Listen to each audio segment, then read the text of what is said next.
GMP, Good Morning Philippines. Naku, wag na natin patagalin mga kabombo. Ngayong umagang ito, nasa linya po ng ating komunikasyon si Ma'am Rice Analao, our Bombo International News Correspondent doon po sa bansang Portugal. At tayo ay makikibalita rin kung paano nila sineselebrate ang bagong taon since ilang araw na nga lang ay sasalubungin na po natin ang taong 2026. Ma'am Rice, good morning. Merry Christmas po and advance Happy New Year. Kamusta po kayo, ma'am? Good morning din, Bombo Maylin and Bombo Radyo Vegan at sa lahat ng tagapakinig. Mabuti naman po. Okay. Ma'am, dyan po sa Portugal, I know na matagal na rin po kayo dyan. So, pwede po bang kwentuhan nyo rin po kami kung ano nga ba yung mga kadalasan na ginagawa po, especially rin, if ever, yung mga Portuguese, kapag bagong taon po? Yes, Bombo Maylin. So, dito sa Portugal, tuwing New Year, excited lang lahat ng taong lumabas kasi pagka Christmas halos more on sa family nila sinespend inside the house. Dito naman pag New Year lahat ng tao halos nasa labas para ma-experience ang pinakadahong fireworks sa three regions dito sa Porto, North, Center tsaka South, kanya-kanyang malalaking fireworks ang nagaganap, and then after that, after the countdown, may live band, and then nag-toast kami ng champagne and sparkling wine then with our friends. Okay. So, dito kasi sa Pilipinas, ma'am, very strict, when it comes sa pagpapaputok, fireworks, firecrackers. Diyan po, parang okay lang po dyan. Maluwag po yung mga restriction ninyo, Ma'am Rice? So, Bombo Maylin, ang allowed lang dito na mag-fireworks tuwing New Year or every big event is yung municipalities lang talaga sa big cities. Pero privately and individually, bawal for the safety din ng mga tao. Okay. So, how about, ma'am, kapag medyo noche, especially kapag ilang oras na lang sasalubungin ng yung bagong taon, usually po dyan sa Portugal, ano yung observation nyo na madalas yung ginagawa? May similarities po ba sa tradisyon natin dito sa Pinas, tayong mga Pilipino, dyan po sa bansang kinaroroonan ninyo ngayon? Yes, may similarities din. So we dine in before the fireworks. And same din sa atin. Meron din silang mga superstitious din dito sa Portugal. So they make sure din na yung wallet nila or yung pocket nila ay may laman na cash. At the same time din sa mismong New Year, after the countdown, nag-step sila with their right foot sa chair para medyo forward yung buong taon nila. So may similarities din naman. Kung tayo tumatalon, sila naman nag-step forward sa chair. So medyo may similarities din yung ating traditions with them tuwing New Year. Okay. Kadalasang mga handa, ma'am, ano yung mga parang sa paniniwala nila ay swerte? May ganun po ba dyan, Ma'am Rice? Yes, Bombo Maylin. Pero wala naman silang different dishes from the Christmas. Yung Christmas na food nila, parang tinutuloy lang nila tuwing New Year, like yung bacalhau nila, and then cheeses din, and nagkaroon sa mga sweet ham tulad sa atin, but more on yung cake nila, yung bolore, which is the king cake, same din with the Christmas. So parang tinutuloy lang din nila yung mga food nila sa New Year. Okay. Mga other traditions, ma'am, kasi tayo dito kapag New Year, para naghahanda tayo ng mga 13 na prutas na bilog, nagsasabi tayo ng mga barya-barya, nag-open ng ilaw. Ma'am, dyan, may ganun din po ba? Or parang tayong mga Pilipino lang, pinagpapatuloy natin dyan sa bansang kinaroroonan natin, Ma'am Rice? Yes, sa mga Filipinos, they prepare din yung 12 fruits sa bahay nila. Pero mga Portuguese kasi, medyo mas practical sila. Pero ang tradition kasi nila talaga yung 12 raisins. Raisins. So yung raisins at yung midnight ng countdown. So yung 12 raisins, nagre-represent siya ng 12 months din. So kinakain nila yun per second. Then per raisin, nag-wish sila for each month then of the year.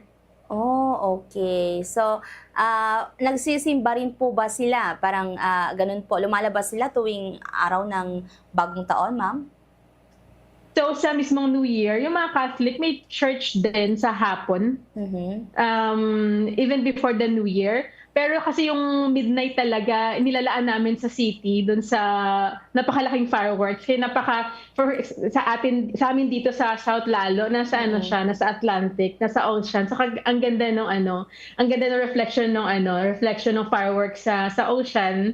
And then sa Lisbon din, sa Praça de Comercio, sa bandang river din siya. So mga tao doon, pwedeng mag-cruise. Din sa cruise nila, from the cruise nila, may view sila ng fireworks. So, same din sa north, kasi may Douro River din doon. So, pwede mag-cruise yung mga tao. And then, doon may view sila with fine dining. View nila is yung fireworks.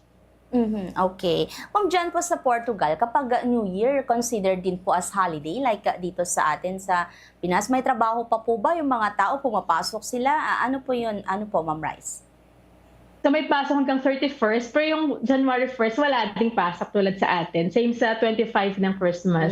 Talaga. So yung one day lang, walang pasok. Oh, okay. So sa mga Portuguese, ma'am, parang napakahalaga din ba sa kanila yung bond ng family, especially kapag ganitong celebrations, New Year, dapat kasama nila yung pamilya nila, dapat may mga ginagawa sila together.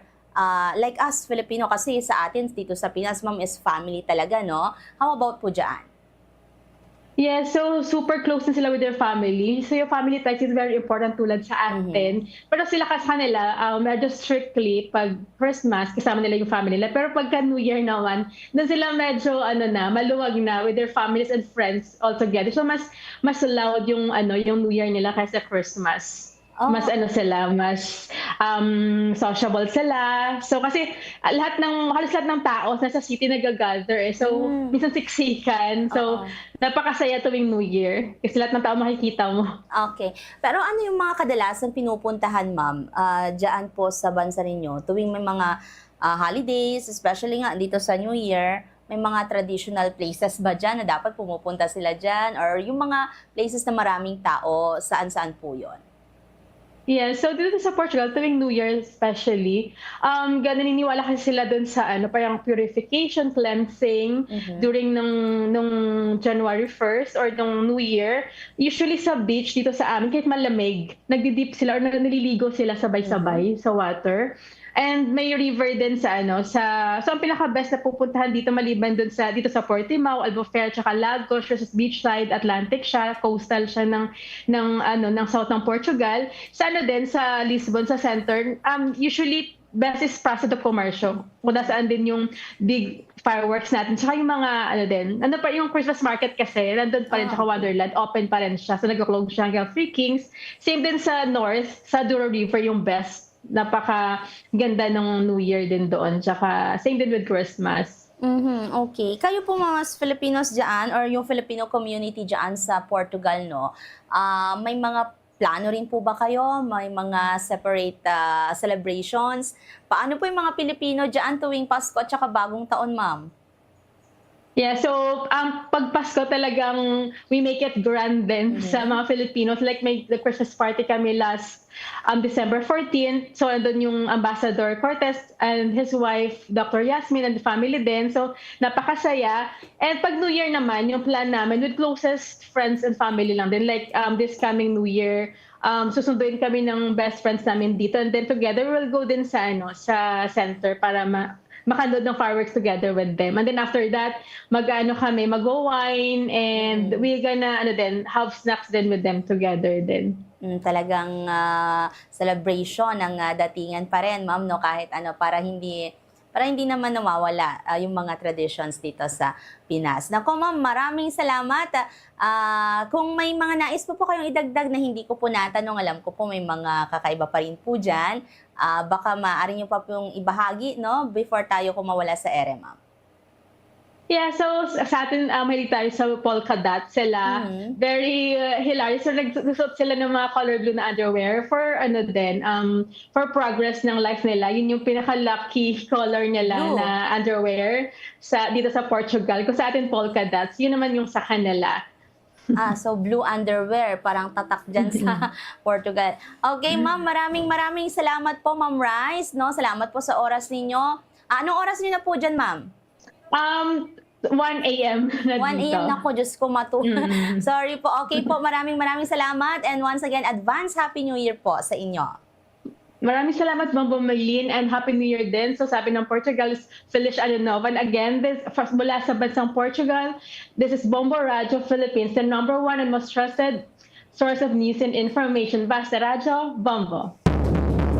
Okay, po, our Bombo International News Correspondent, all the way po DJ Portugal ni Ma'am Rice Analao. Sublita ito, mga kabombo, kalpas na lang dahil palagip, 13 minutes, kalpas ng oras, talas 9.